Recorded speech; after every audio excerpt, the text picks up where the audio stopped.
হুমায়ুন কবির, রাস্তায় নামাজ পড়া না গেলে রাস্তায় পুজোর প্যান্ডেল করা চলবে না। হ্যাঁ, পশ্চিমবঙ্গের মানুষ ঠিক করবে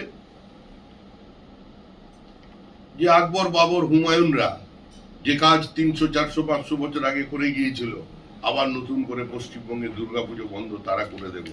আর মনে হয় না বিষয়টা এমন সহজ। পাবলিক কিন্তু ছাড়বে না, খুব রেগে আছে। আর সবকিছু নিয়ন্ত্রণ রাজ্য সরকার করতে পারবে না, বিপদে পড়বে সবাই।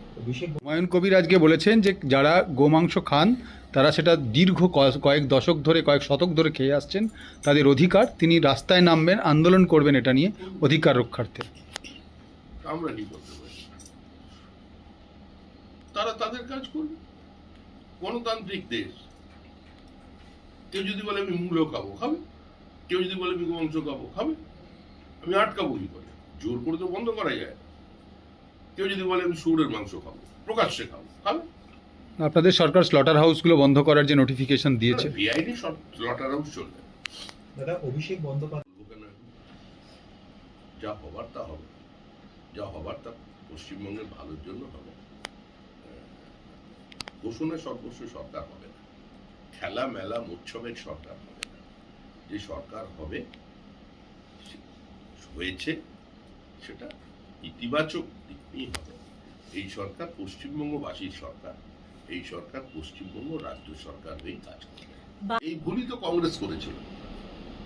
এই বিভাজনের রাজনীতির মধ্যে দিয়েই তো ভারতবর্ষের সর্বনাশ হয়েছিল। যদি 1937 সালে কংগ্রেস বন্দে মাতরমকে খণ্ডিত না করত, তাহলে ভারতবর্ষ ভাগ হতো না। নেতাজি সুভাষচন্দ্র বসু বন্দে মাতরমের এই খণ্ডনের পক্ষে ছিলেন না। তিনি রমানন্দ চট্টোপাধ্যায়কে চিঠি লিখে পর্যন্ত বলেছিলেন যে কবিগুরুকে বলুন গান্ধীজির সঙ্গে কথা বলতে, আমি একমাত্র বাঙালি কর্মসমিতিতে। বন্দে মাতরমের ভাগ্যে কি আছে আমার জানা নেই। সুভাষচন্দ্র বসুকে যদি কংগ্রেস না তাড়িয়ে দিত, তাহলে উনি সেদিন দাঁড়িয়ে বলতে পারতেন যে আমি জাতি তত্ত্বে বিশ্বাস করি না, আমি একটাই দেশ চাই। তাহলে দেশটা টুকরো হতো না। এখানে তো হিন্দু মুসলমানের ব্যাপার নেই। নিজামের বিরুদ্ধে যখন আন্দোলন শুরু করে, আজকে হায়দ্রাবাদের ছাত্ররা এবং বিভিন্ন কলেজে যখন কংগ্রেসেরই দ্বারা হয়ে যারা আন্দোলন করতেন, তারাও তো বন্দে মাতরম ধ্বনি দিয়েছে। অসুবিধা কোথায়? কংগ্রেস তো সারা জীবন ছাত্র নেতাদের দিয়ে স্লোগান দিল, মন্ত্র মোদের সঞ্জীবন, বন্দে মাতরম। তাকে নিয়ে তো বিতর্ক কেন? হুমায়ুন কবির, রাস্তায় নামাজ পড়া না গেলে রাস্তায় পুজোর প্যান্ডেল করা চলবে না।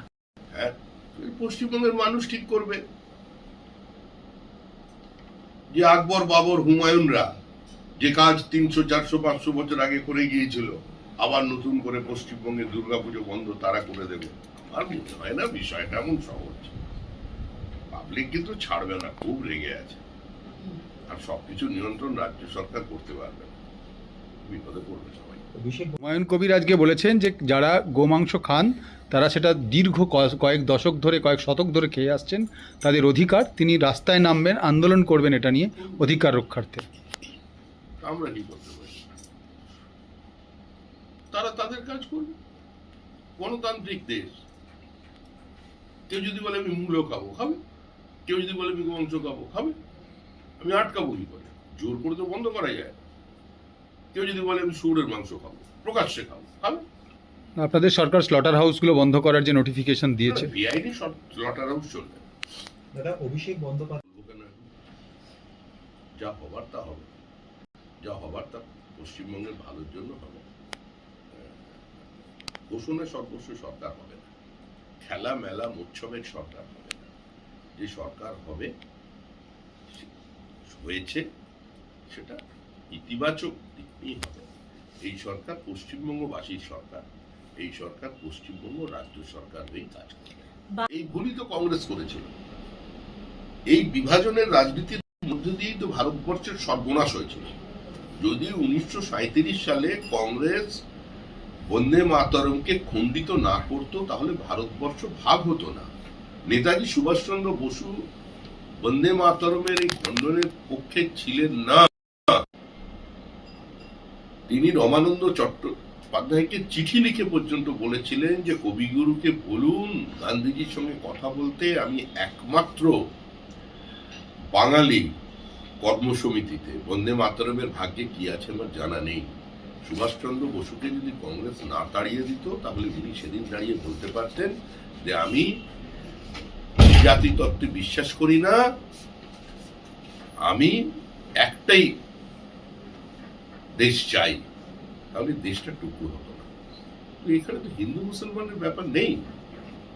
নিজামের বিরুদ্ধে যখন আন্দোলন শুরু করে, আজকে হায়দ্রাবাদের ছাত্ররা এবং বিভিন্ন কলেজে যখন কংগ্রেসেরই দ্বারা হয়ে যারা আন্দোলন করতেন তারাও তো বন্দে মাতরম ধ্বনি দিয়েছে। অসুবিধা কোথায়? কংগ্রেস তো সারা জীবন ছাত্র নেতাদের দিয়ে স্লোগান দিল, মন্ত্র মোদের সঞ্জীবন, বন্দে মাতরম। তাকে নিয়ে বিতর্ক কেন?